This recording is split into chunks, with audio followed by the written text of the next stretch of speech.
Welcome back, everyone, and we are back with a good one, The Wild Robot. Let's get straight into it.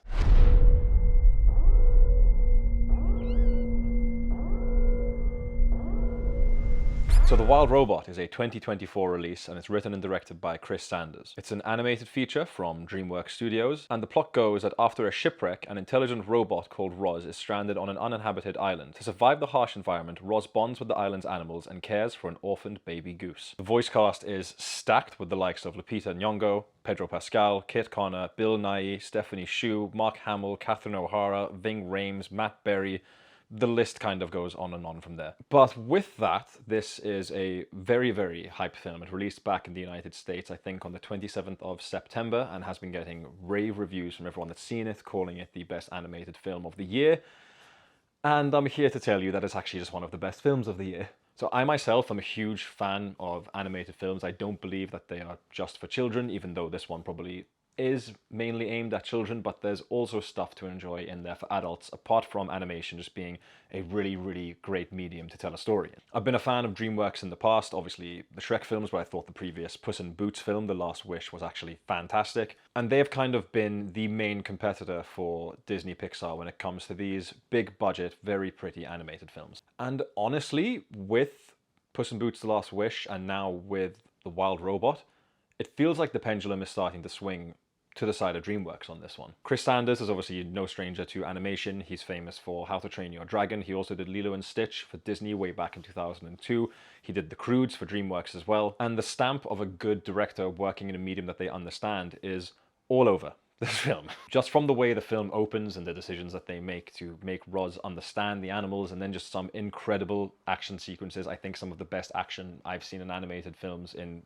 recent memory. To just the general message and overall feel of this film, I feel like a lot of praise has to go towards Sanders for his work both in directing and in writing the script for this film. Now, obviously, when it comes to an animated film, the thing that we are really there for, I guess, the thing that draws the eye is the way it looks, and I guess the voice cast that comes along with it. So let's get into those. This film looks outstanding.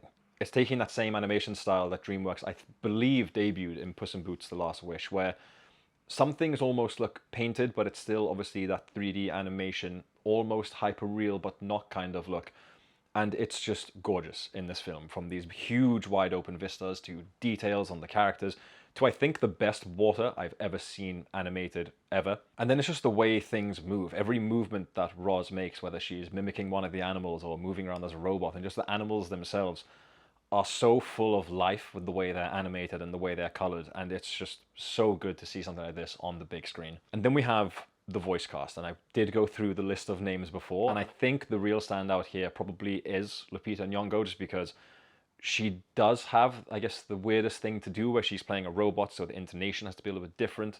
But she's also got the toughest job of trying to make us really empathize and sympathize with this character in this film, who's meant to be kind of an emotionless husk in a way. And she really, really nails that. The rest of the cast are fantastic. Pedro Pascal as Fink, I was rooting for him the whole time as soon as he comes into this film. Matt Berry is just as noticeable as he always is. As soon as you hear him, you know it's Matt Berry, but it's just fantastic. Bill Nighy turns up at one point as one of the characters, and I'm just like, this is definitely Bill Nighy's voice, and sure enough it was.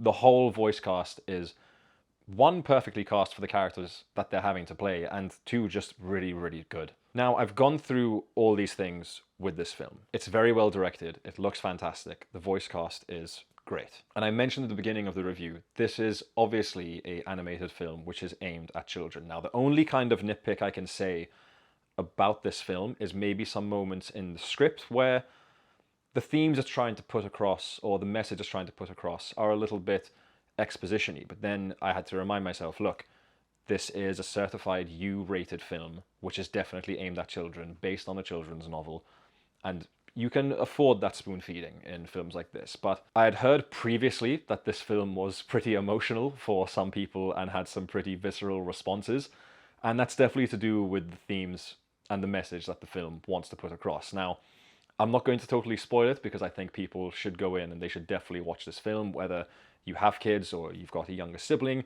or like me, you're 30 years old and you just decide to watch it alone. Truly, the emotional high point that Sanders manages to reach with this film, which is the thing that really got to me, is just the message that this film is putting across. Now, I'm not going to totally spoil it, but it does kind of round up almost like what James Gunn likes to do, where you have a gang of misfits who find that kind of community and family within each other.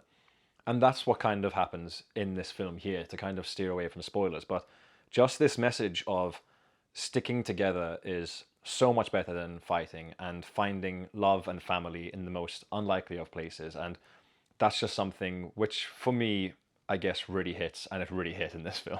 There is like a building feeling in this film, which at least I felt, and it all comes to a head about 30 minutes from the end, and then it kind of doesn't relent until then. And I have to admit, I was kind of just in a state of fighting back tears for about 30 minutes, and I will say it's not in a way where like it's really sad. Some people have compared this film to Bambi in a way where there isn't really anything that's gonna make you feel very bad. This was just so nice and so sweet. And it kind of reminds you in a way that we do live in this very weird world and some things are really bad, you know. I know at the moment it's October and I'm watching loads of horror films. I love horror films, but they can be quite dark and sometimes taxing on your thoughts. And this was just so freeing in that way, where it was just so wholesome and, as I said, so sweet, that again I was just fighting back tears for the final 30 minutes of this film.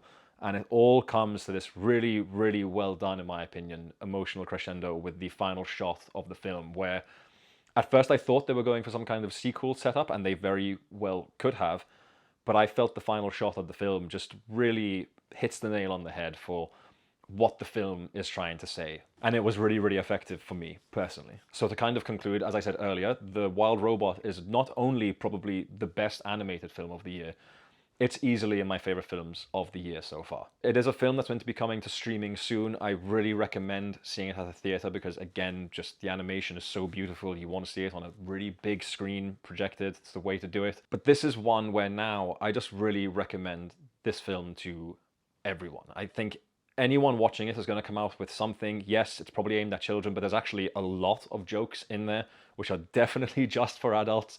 And they're actually really funny. I was surprised by how much the whole theater was laughing in this film. And look, it's an hour and 40 minutes. It flies by. This is such a well-paced film. It felt like I sat down and then I was basically getting back up to leave. And as I said, it's just nice and wholesome, and it's great, and it looks amazing, and everyone should watch it. So yeah, The Wild Robot, definitely go and catch that one if you can. As I said, it will be releasing on streaming fairly soon.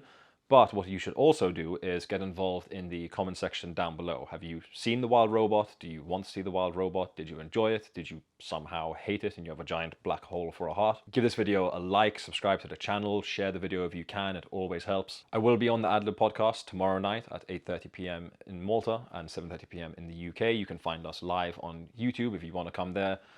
Join Franco and I believe Andrea's going to be there as well, just talking about what we've watched. I will talk about The Wild Robot there as well, and just having a good time. It's live, you can chat with us there. We always respond to people in the chats on those shows. As for myself, I believe The Apprentice is going to release here in the UK, so I'll go and watch that as soon as I can. But until then, you don't always belong where I guess you would expect to, and you can do anything I can do, and thank you for watching.